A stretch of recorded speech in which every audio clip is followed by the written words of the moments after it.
In this video, we are going to explain three important aspects of hexageneous reflexology. First, we talk about using the circular clock to represent the cross-section. How the two circular clocks intersect to represent the body cross-section.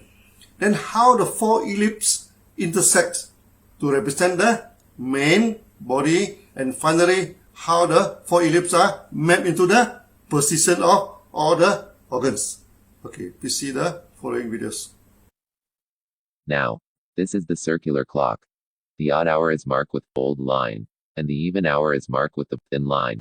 These are two circular clock on the screen. On our right side is the normal clock. Represent the left end of the patient. The hour indicator is run in clockwise direction, but at our left side is its mirror. The hour indication is run in the anti-clockwise direction. This is important, as our body is symmetric in many ways, so the two clocks also should be symmetric in nature. Now, this is the body section at the thorax section. As you can see, the lung, the heart, the rib and spinal cord. At both sides is the cross section of the hand. Right side of the screen is the left hand of the patient. The clock run in clockwise direction. Left side of the screen. The clock hour arranged in anti-clockwise direction. Remember this well, as it is important to our future lecture. Now, we intersect the two clock in a specific way. As you can see, the intersection is at 11 o'clock at top and 7 o'clock at the bottom. This gives you some idealized cross-section of the body.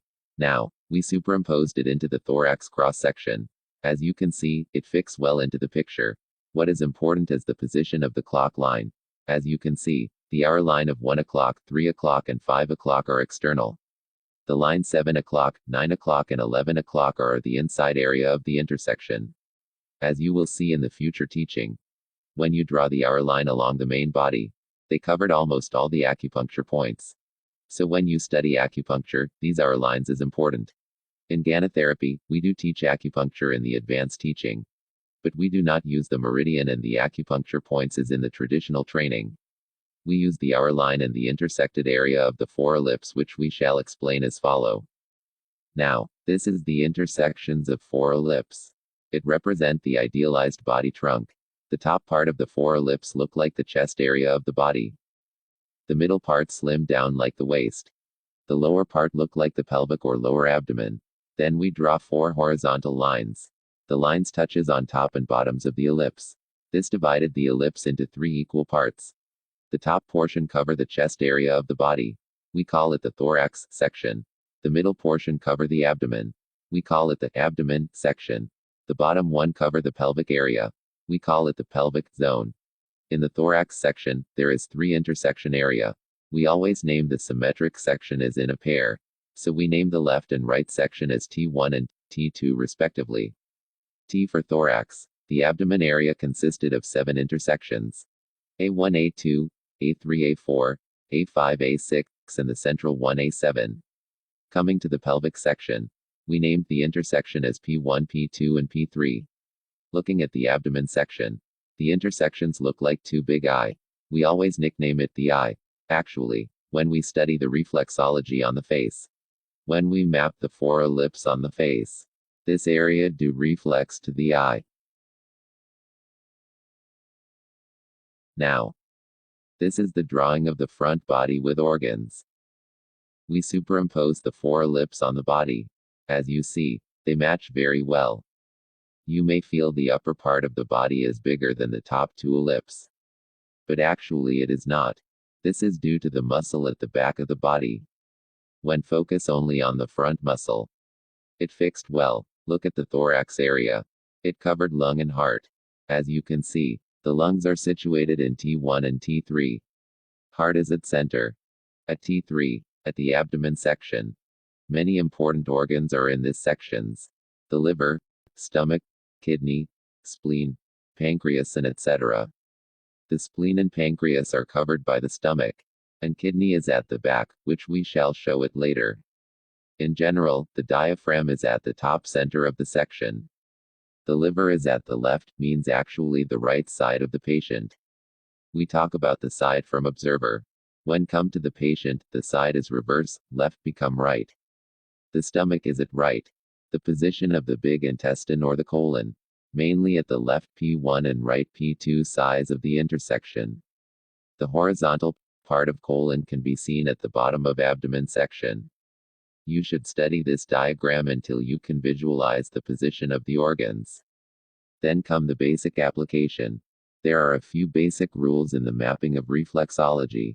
First is the opposite mapping. T1 of thorax is reflected to P1 of pelvic. T3 to P3.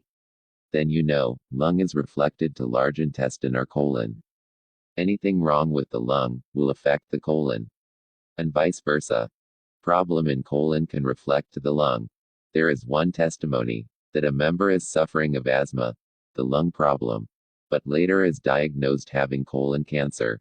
After going through the gynotherapy, when the asthma become well, the cancer also disappeared. We proceed further, and you can see the heart in T3 is reflected to the small intestine in P3. For the abdomen section, the reflection is from left to right, or from right to left, front to back, and etc. So liver and gallbladder, stomach and pancreas, kidney and bladder are associated. This is the superimposed of four lips on the organs, without the body part. Today we only give some brief introduction.